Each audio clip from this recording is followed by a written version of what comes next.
My name is Mark. I didn't go looking for trouble. I woke up thirsty at 2 a.m., walked past my wife's open laptop, and an email lit the screen. Stratosphere Gala, RSVP confirmed. Clara had never mentioned a gala. She tells me everything, big and small. This time, nothing. In the morning, I asked, easy and calm, when were you going to tell me about the Stratosphere Gala? She called it a boring work thing. I said maybe I'd come. She said I couldn't, not shouldn't, can't. That word stuck. Friday at 7:15 p.m., I went anyway. Suit, shave, a little cologne. The rooftop was packed with money and smiles. I found a corner and watched. Then I saw Clara, red dress, new hair, confident. She looked like she belonged there more than she ever had at home. Her boss, Richard, stood tall and easy near the windows. She drifted to him, touched his arm, laughed at his words. After a while, the music slowed.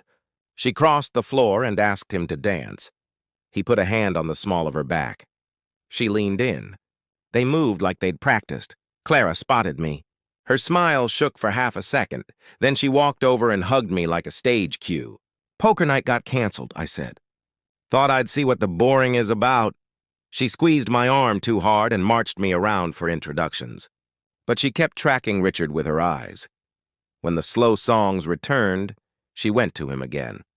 Hand on chest, his palm at her back. That was my line in the sand.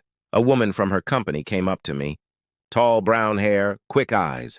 "If you're free, take me," she said, and nodded at the dance floor. "You don't have to sit here and be the show." Her name was Sophie.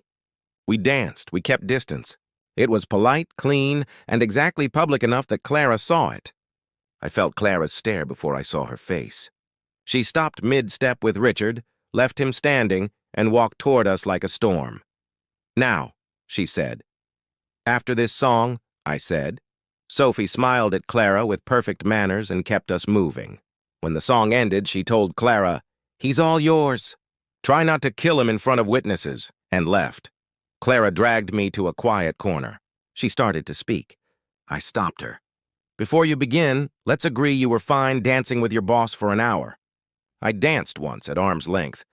If anyone here should be embarrassed, it isn't me. She tried the words networking and politics. I heard boundaries breaking.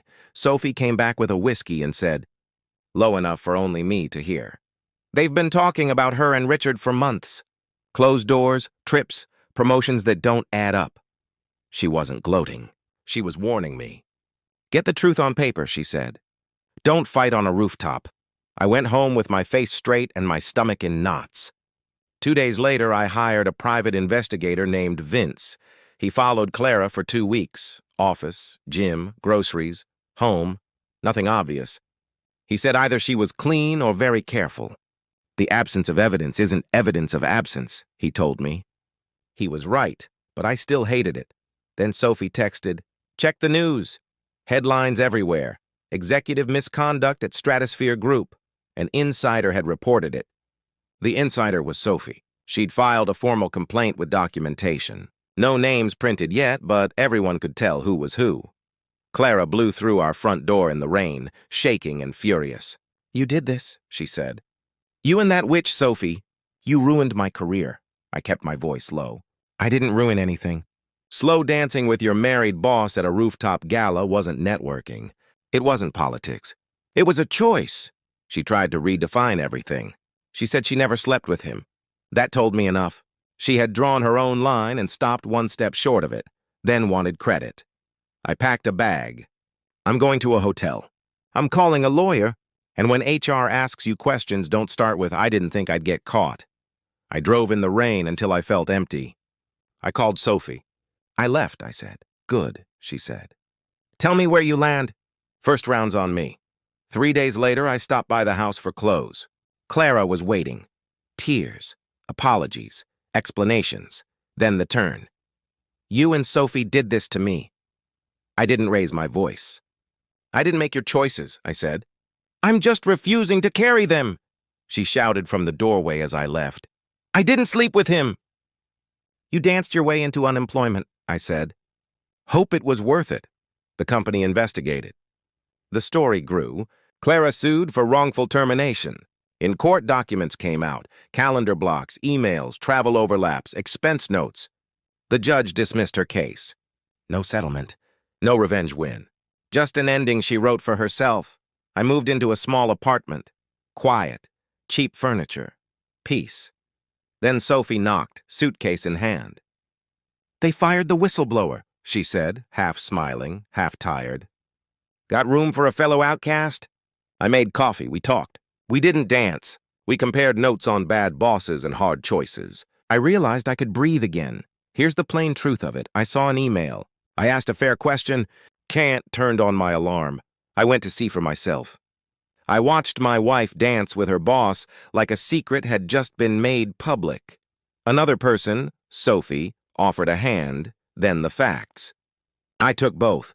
I didn't fight on the dance floor. I got proof where proof lives. An insider complaint exposed a pattern bigger than my marriage. My wife blamed everyone but the person in her mirror.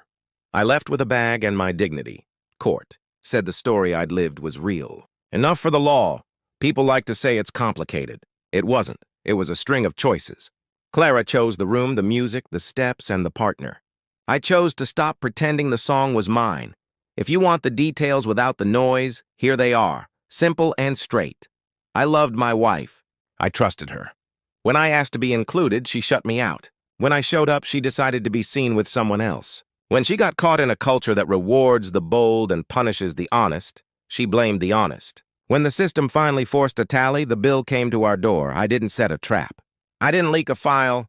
I didn't spin a tale. I stood where everyone could see me, and I watched what was already happening. The end wasn't loud. It was a signature, a key turn, a final box packed. It felt like switching off a light in a room that had been flickering for a long time. Sophie and I became friends. Maybe more, maybe not. We were two people who told the truth and paid for it. We didn't need to rush anything. We learned to cook simple food, laugh at simple jokes, sleep through the night, and get up without a knot in the chest. If there's a lesson, it's not clever. Don't fight the rumor mill with a scene. Don't fight your fear with a speech. Look at facts. Make a plan. Keep your voice even. Walk yourself out if you have to. Leave the door quietly. Some endings don't need an audience. They need a decision. So that's the story. No purple language, no grand revenge. Just a man who saw a line, watched it get crossed in a red dress under soft lights, and chose to step back onto solid ground.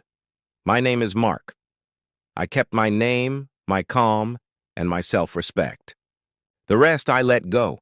Thanks for watching PLs. Like and subscribe.